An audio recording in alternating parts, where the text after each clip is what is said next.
Hello everyone, here are the classes. Here we create instances of service classes using new operator, and here we create an instance of input DAO impl and instance of output DAO impl using new operator. Now that we want to create an instance of input controller and an instance of output controller, all we have to do is declare a bean tag for each of the classes in the configuration file and specify the class name. If the class implements an interface, that is, if the controller classes implement an interface, then also we should specify only the class name and not the interface name. When the container reaches this configuration file, it will create an instance of the specified classes. Now let me switch over to STS. Here are our classes. Let me include a print statement so that we will know if this constructor was invoked or not.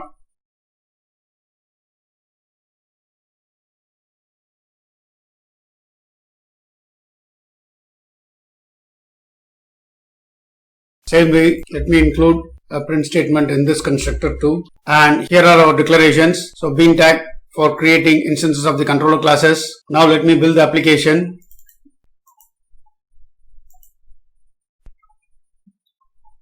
Let me start the server.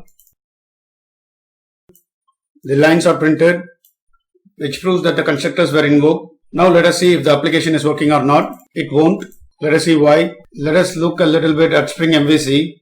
See, normally when a browser sends a request to the server will forward the request to the dispatcher servlet. The dispatcher servlet will then consult with an implementation of interface handler mapping to determine to which of the controller classes it should forward the request to. In order for this to work, each request should be mapped to a controller class, and we do that by prefixing the value of the ID or name attribute with a /. This is only to map a request.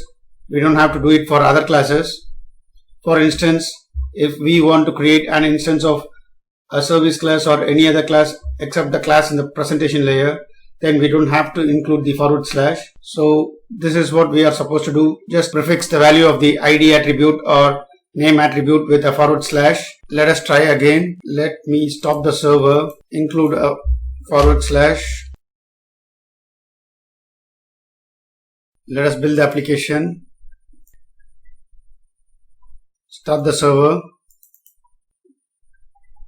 Fine, the lines are getting printed. Now let me launch the application. Well, the application is working. Now let me enter the name, age, 6 and hit submit. Well, a record got created and the output is displayed here in the output page.